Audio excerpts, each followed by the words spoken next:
Shalom Aleichem, a paz do Senhor, alunos. Hoje começaremos uma jornada pelos textos do Antigo Testamento para destacar, para ressaltar alguns aspectos de ordem teológica. E numa espécie de introdução, gostaria de esclarecer que vamos trabalhar com a textualidade.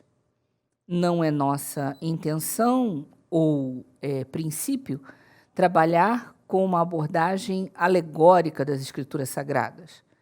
Então, ainda que o texto do Antigo Testamento nos conduza a aspectos simbólicos e tipológicos, eles não devem ser confundidos com uma interpretação alegórica das Escrituras. Nossa abordagem é textual, literal, exegética, segundo os princípios da exegese bíblica. Portanto, o texto bíblico explica, esclarece o próprio texto. Estarei utilizando uma edição e uma tradução segundo o melhor texto fiel, baseado, portanto, no textos receptus, e procurando usar o texto em português com algum esclarecimento de termos hebraicos. Esses termos hebraicos nós vamos procurar colocar de forma transliterada para que cada um possa ter acesso a esse material. Além disso, o curso está oferecendo aos alunos uma apostila com detalhamentos outros, com explicações, e eu acredito que o Senhor haverá de nos oferecer, nos propiciar um bom estudo, um bom aprofundamento em alguns temas relevantes no texto bíblico. Para começar, vamos usar a expressão com que o próprio texto inicia, Bereshit. Bereshit bara Elohim.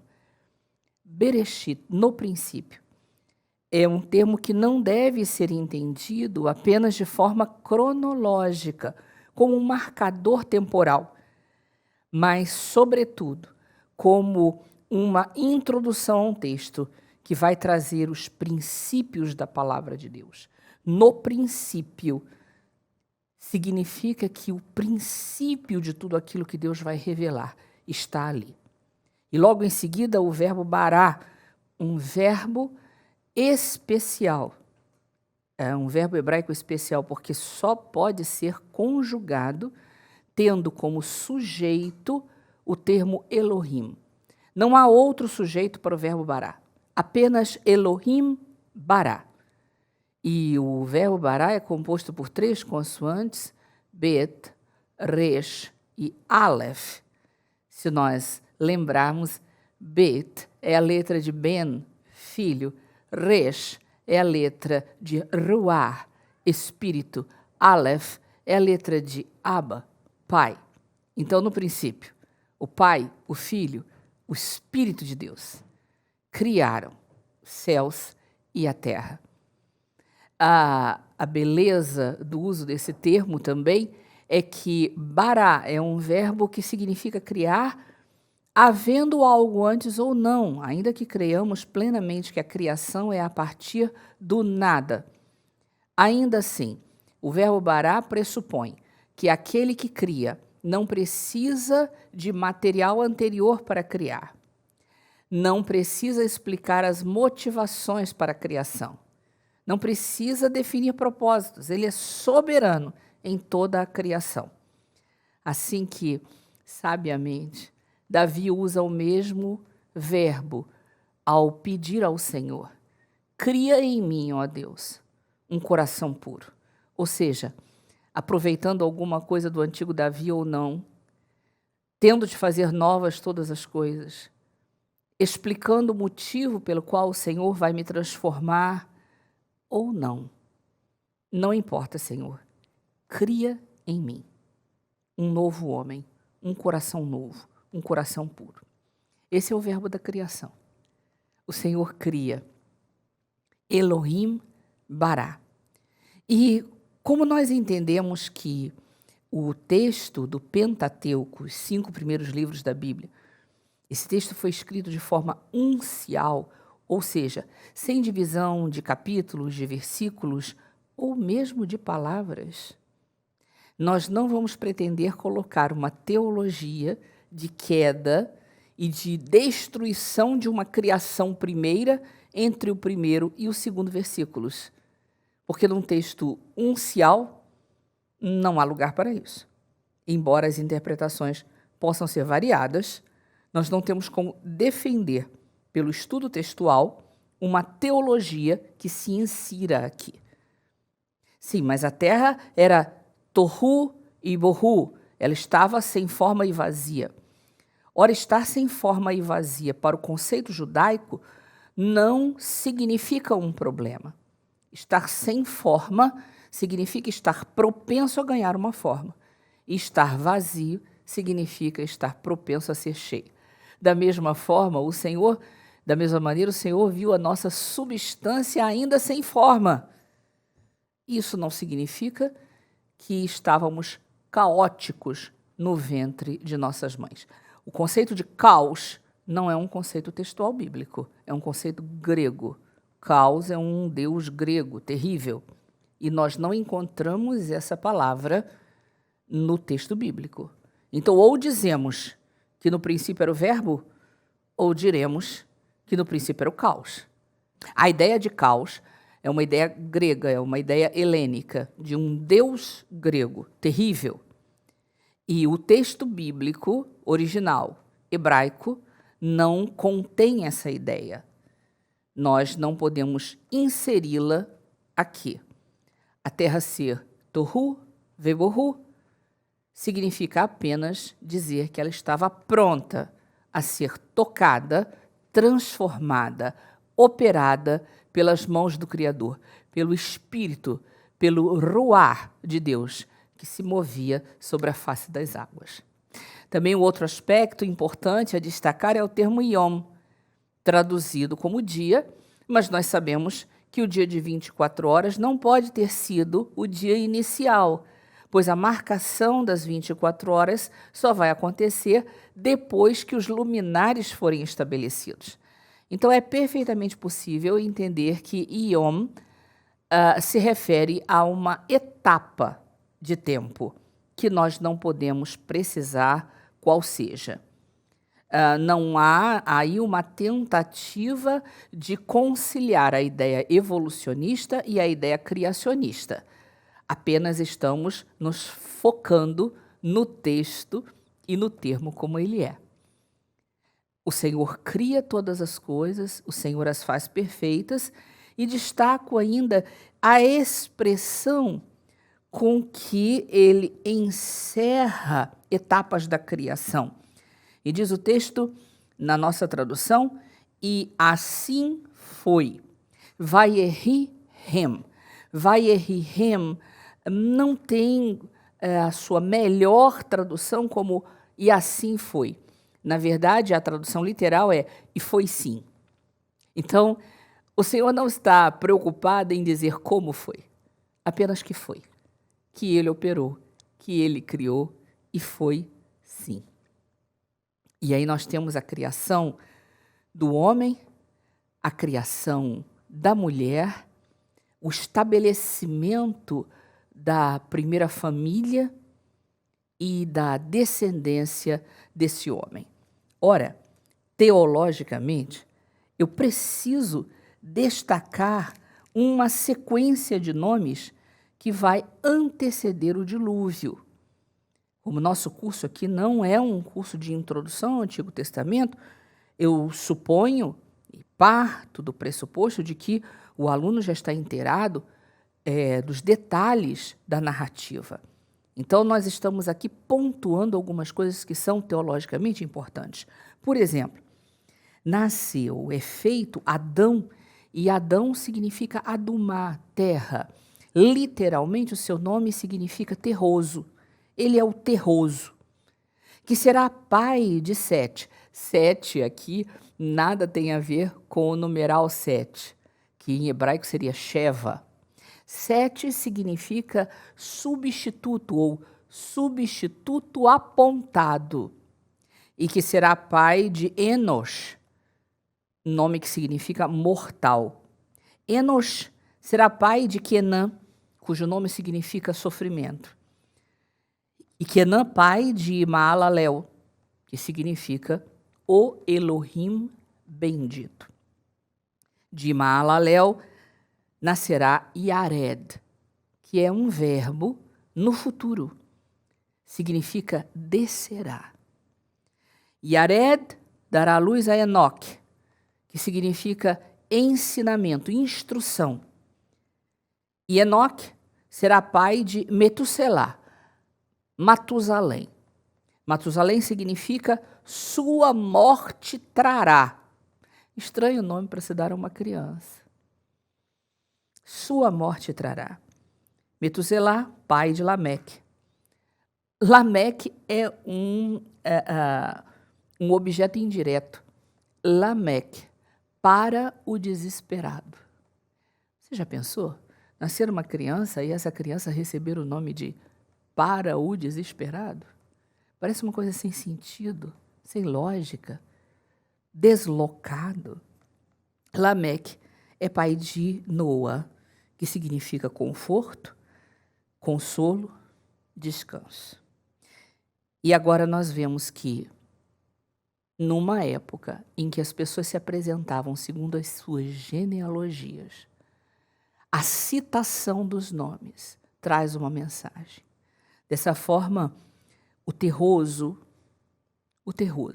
sendo ele um substituto apontado, mortal, viria com sofrimento, mesmo sendo ele o Elohim bendito. Ele descerá, trará ensinamento, e sua morte trará para o desesperado o consolo, o conforto, o descanso. Quando Noa entra na arca, ele carrega consigo a mensagem do Elohim bendito que um dia desceria, trazendo consolo para o homem desesperado.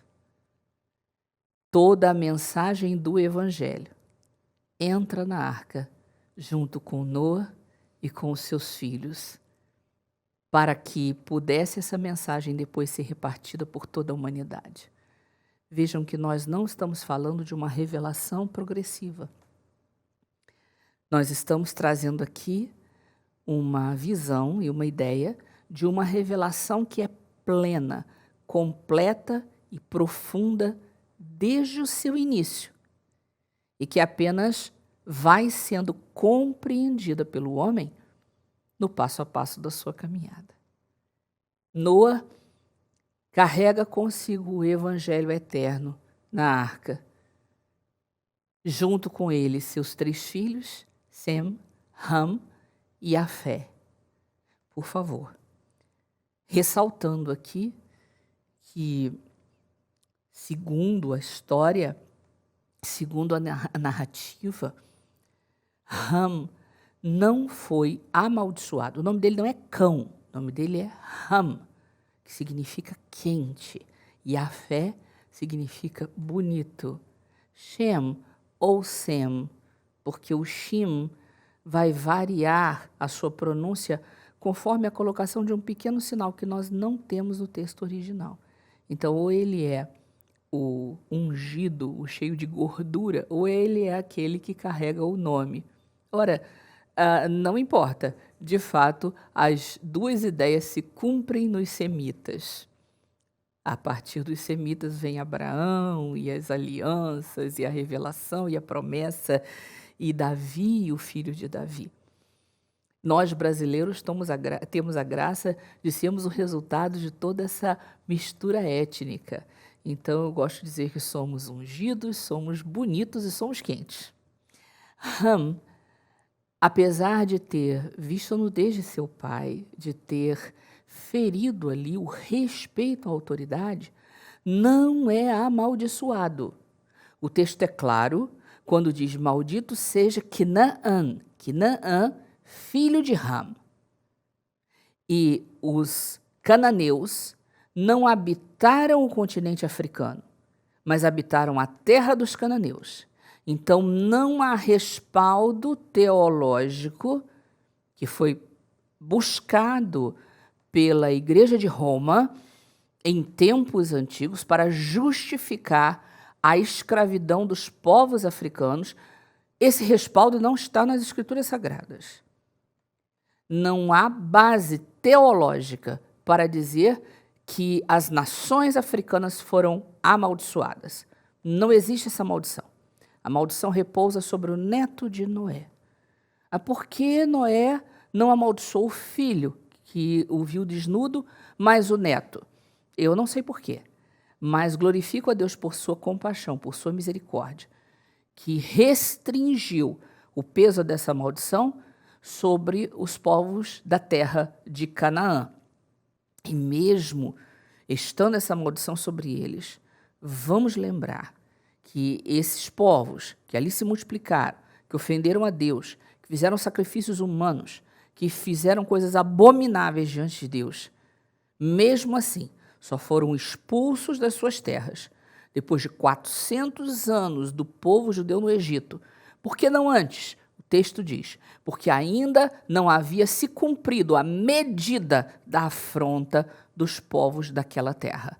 Veja a graça, a justiça de Deus, que aguardou, mesmo em detrimento do sofrimento de um outro povo, mas aguardou para que a terra somente fosse possuída depois que a medida das afrontas chegasse ao seu limite. Ora, nós temos aqui em Gênesis a beleza da multiplicação dos povos, a beleza da sua distribuição sobre a terra, conforme os seus descendentes se espalham, e a beleza da aliança, do chamado feito por Deus a um homem chamado Abrão, um semita, habitante de Ur, dos caldeus, a quem o Senhor dá uma ordem, ler-lerá. Não é sai, não é vai, é sai-te, vai-te. Essa tradução, que algumas Bíblias antigas ainda preservam, é a melhor que nós temos. Sai-te. Qual a diferença? Há uma diferença enorme.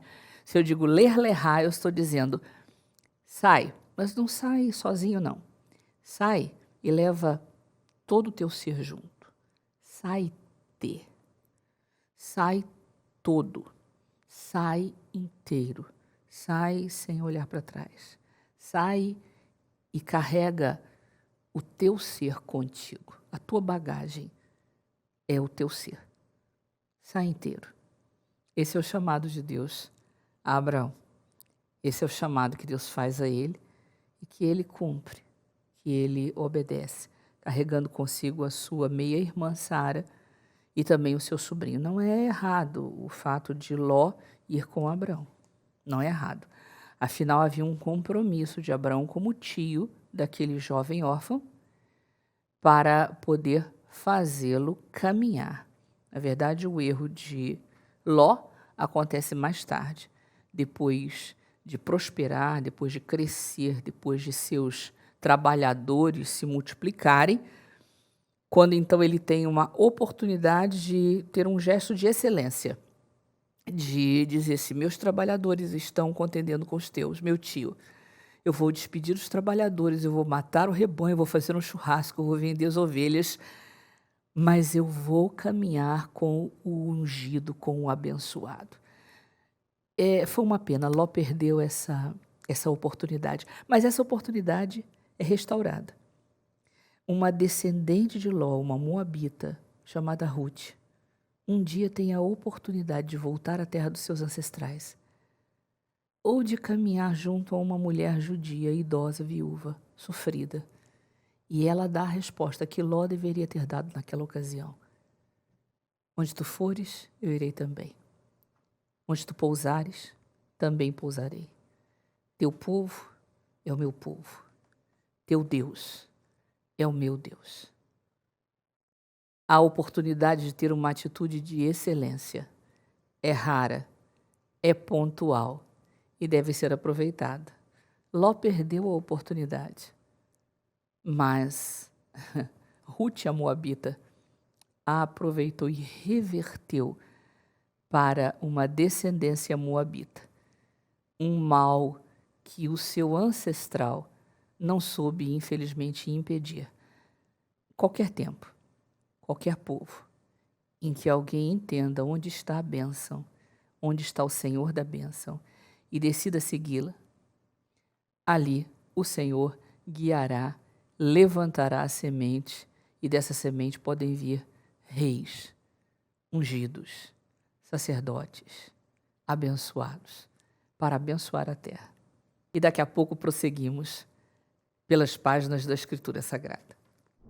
Você está assistindo a uma aula da Academia de Pregadores, a maior escola bíblica online da América Latina. São mais de 60 cursos completos, com certificados e reconhecimento da CGADB, a Convenção Geral das Assembleias de Deus no Brasil. Se você deseja crescer em graça e conhecimento, fazer dezenas de cursos, fazer o básico, o médio, bacharel em teologia, capelania, hebraico bíblico e tantos outros, você deve se matricular e começar agora mesmo a sua jornada de crescimento na Palavra de Deus. Aqui, na descrição do vídeo, nós deixamos um link especial que contém uma promoção exclusiva para o nosso canal do YouTube. Clique no link e conheça mais.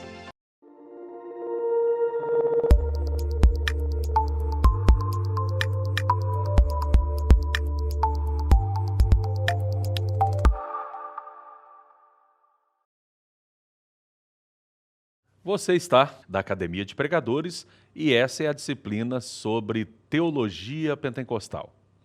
Nessa disciplina, nós teremos 4 unidades. A primeira delas vai tratar acerca de pentecostalismo e hermenêutica, explicando os conceitos sobre pentecostalismo e, obviamente, hermenêutica, mas também vendo rapidamente algumas questões acerca da reforma protestante e também do período pré-reformador. Então, essa é a unidade de número 1. Mas nós temos a unidade número 2, onde você também vai estudar sobre pentecostalismo clássico e doutrina pentecostal. A unidade 3, nós vamos tratar de batismo no Espírito Santo, dons espirituais e os dons de revelação. E, por fim, a unidade 4, vamos ver acerca dos dons de poder, dons de inspiração ou elocução e continuismo ou continuacionismo.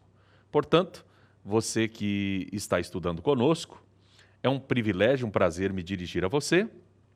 Eu sou César Moisés Carvalho e estou atuando como professor de teologia já há mais de 10 anos.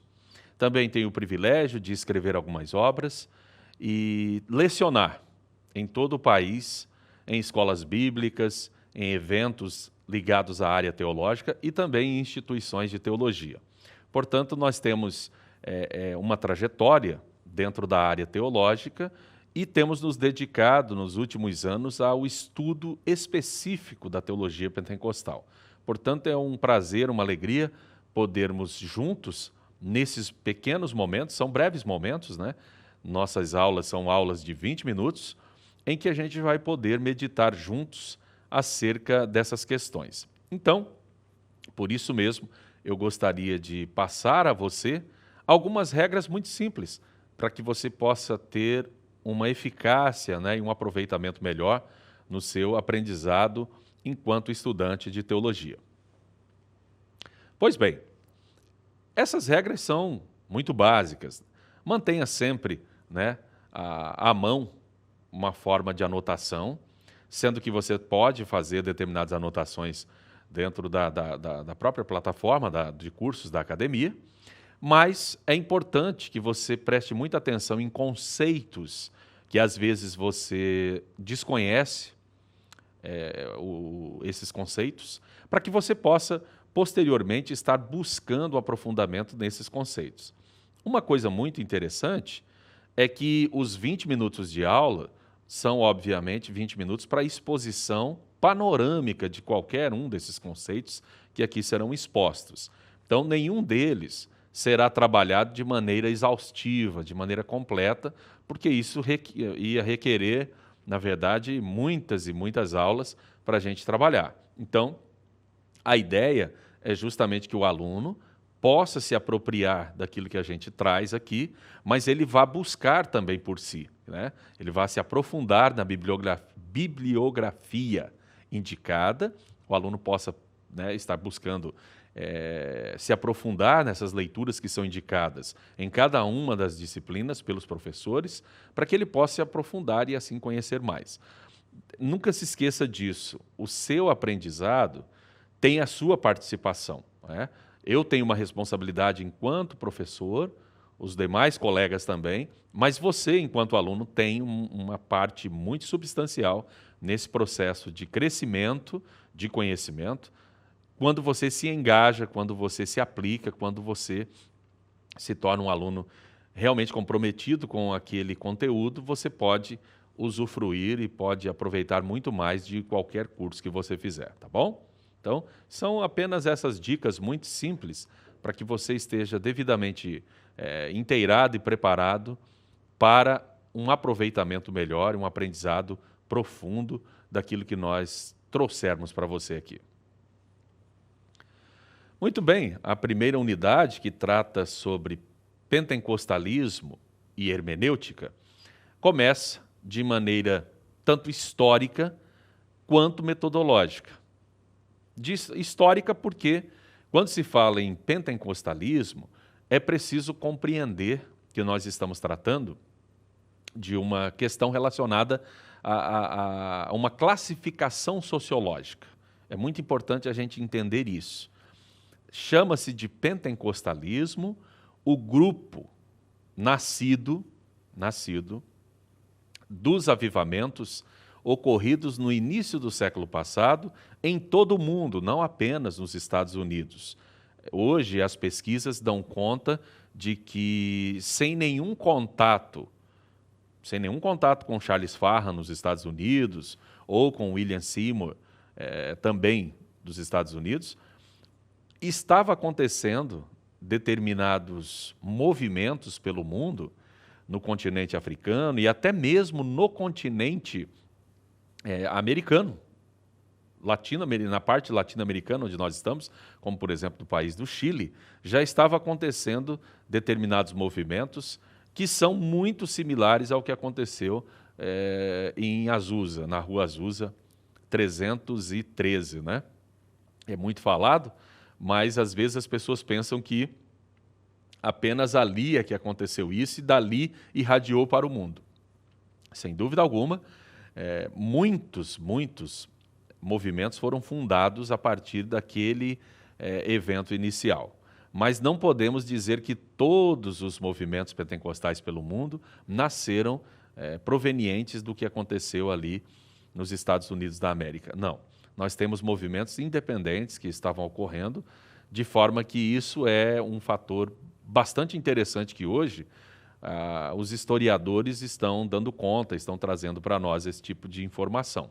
Então é importante entender, pentecostalismo é uma classificação sociológica daquele grupo de pessoas, né, que a partir desses movimentos que eclodiram no início do século passado e final do século e final também do século XIX, não aconteceram só no início do século XX.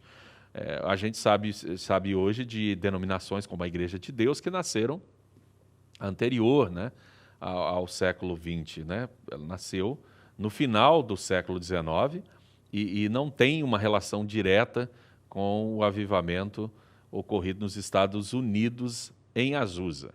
É importante a gente entender isso. E esse grupo de pessoas acredita, entre outras coisas, na contemporaneidade dos dons do Espírito Santo. Ou seja, existe um posicionamento, esse posicionamento é um posicionamento antigo, não é tão recente, que é a ideia de que os dons do Espírito Santo cessaram com a morte do último apóstolo. Os dons do Espírito Santo não estavam mais disponíveis a partir de quando o último apóstolo, no caso, o último apóstolo que a gente tem notícia de que morreu provavelmente foi mesmo o apóstolo João, que foi exilado. E ele, então, foi abandonado para morrer na solidão. Então, a ideia é que a inspiração,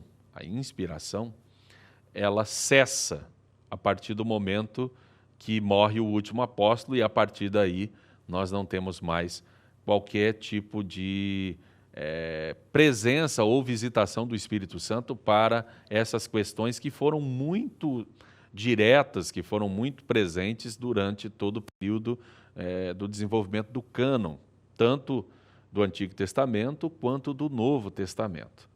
Esse pensamento, ele tem respaldo na prática? Não tem respaldo na prática, porque a gente constata que existem movimentos, existem determinadas experiências e acontecimentos que mostram claramente que os dons do Espírito Santo estão disponíveis ainda hoje. Mas tem uma outra coisa muito mais importante do que isso, do que a prática, que é justamente a questão bíblica. A Bíblia é a nossa autoridade, a nossa regra de fé e prática. A Bíblia, ela, de alguma maneira, endossa esse tipo de pensamento, ela corrobora com esse pensamento, ela sinaliza, em algum momento, para uma extinção dos dons do Espírito Santo? Não. Não há um único versículo na Bíblia, não há um único versículo nas Escrituras Sagradas que apontem para uma finalização, para um encerramento, para uma cessação dos dons do Espírito Santo em qualquer momento da existência da igreja. Então, de fato, não há nenhum respaldo escriturístico para que esse pensamento seja mantido. Portanto, ele é um pensamento que os teólogos atualmente classificam de pós-bíblico. Essa é uma expressão daquelas que já falei para vocês, acerca da qual é importante vocês estarem se aprofundando. Pós-bíblico é alguma coisa que vem fora do cânon.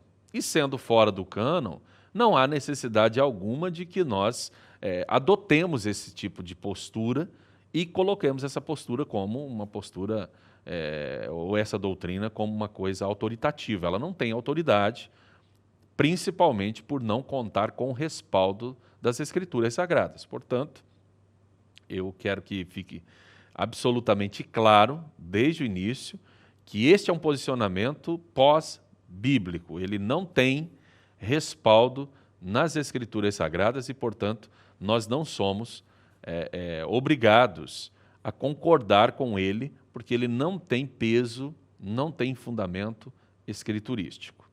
Muito bem.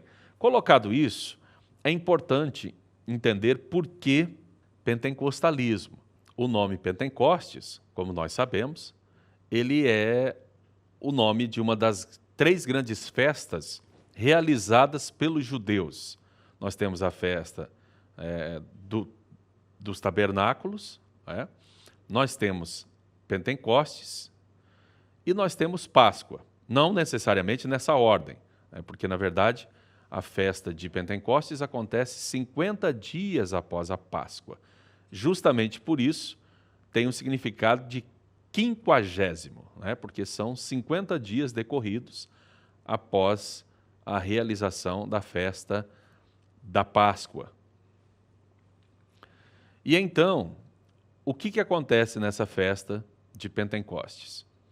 As primícias, as colheitas, as melhores colheitas, os frutos melhores que são colhidos são apresentados nessa festa como uma forma de agradecimento, de tributo, de louvor a Deus. E foi justamente na realização dessa festa, ocorrida 10 dias após a ascensão do Senhor, que na verdade o Senhor realizou a Páscoa com seus discípulos, foi morto, foi ressuscitado e passou 40 dias ainda entre nós na face da terra, lecionando, ensinando os seus discípulos, porque havia passado 3 anos e meio, mas eles ainda tinham muitas dúvidas a respeito de uma série de outras coisas. E então Jesus Cristo novamente passou a ensinar e foram 40 dias, né, de um intenso discipulado com o seu colégio apostólico, com a gente chama os 12, mas na verdade já não tinha presença de Judas, que havia se suicidado. Mas o nome, os 12, não é tanto pelo número, mas sim pelo conjunto, né, do colégio apostólico. Então, o que acontece? Nós temos, na verdade, Jesus Cristo ensinando durante esse período e prometendo, por ocasião da sua ascensão, que depois de não muitos dias eles seriam batizados no Espírito Santo, eles seriam revestidos de poder. Isso aconteceu justamente no dia da festa de Pentecostes.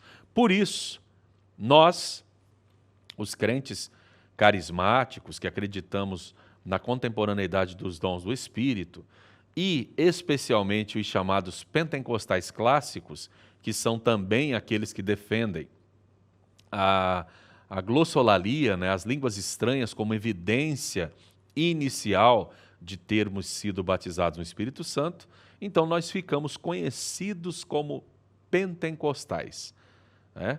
Evidentemente que o nome inicialmente foi dado pelas pessoas, por pessoas até que zombavam, que escarneciam, que não concordavam com esse tipo de movimento. Então, é importante que o aluno saiba disso. Assim como os cristãos foram chamados de cristãos não por uma boa, né? Na verdade, por uma boa intenção, o nome cristão, na verdade, ele era um nome pejorativo, né? Esses aí são os seguidores do tal Cristo, são os cristãos.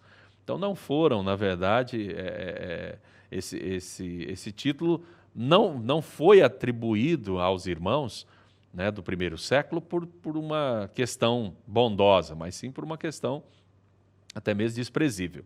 Da mesma forma, em relação aos pentecostais, só que inicialmente não eram pentecostais chamados, eram pentecostistas, né, os pentecostistas.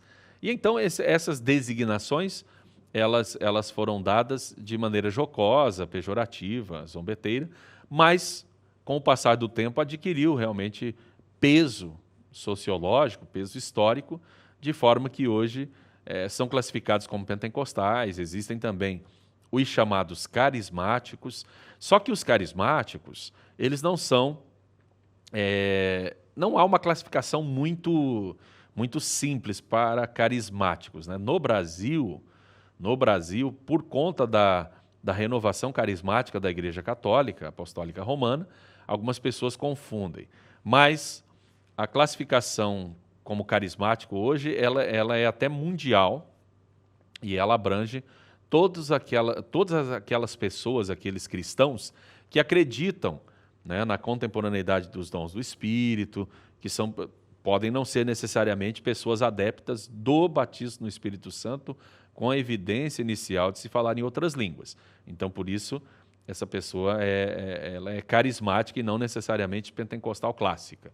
Essa é a divisão que a gente entende existir quase que como um padrão mundial hoje.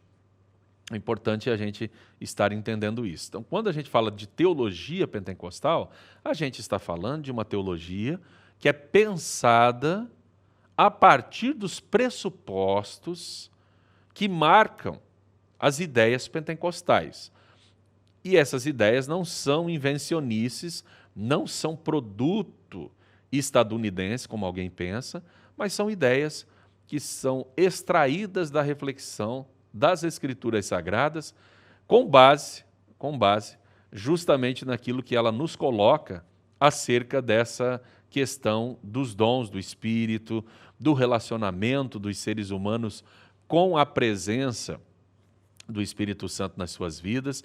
Então, é com essa lente, com esses óculos interpretativos que a gente olha para as Escrituras e a compreende. Então, é importante a gente ter isso em mente, guardar isso conosco para a gente poder, de fato, se aprofundar e poder conhecer e saber o que significa, de fato, pentecostalismo.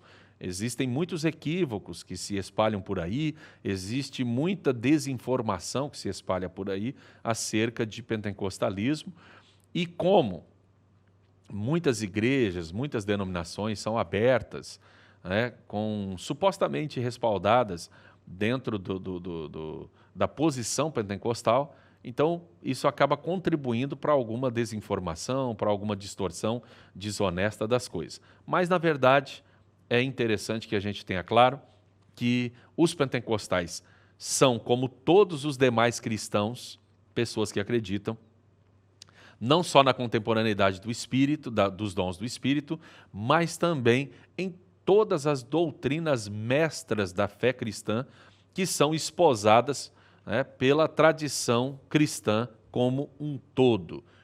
Ou seja, essas doutrinas foram definidas nos grandes concílios ecumênicos da história. Então, que fique claro que pentecostalismo não é uma invenção estadunidense, mas é simplesmente um nome, uma classificação sociológica para cristãos que professam todas as demais doutrinas da fé cristã e, além disso, creem, porque vivem, e as Escrituras também respaldam, a contemporaneidade dos dons do Espírito Santo.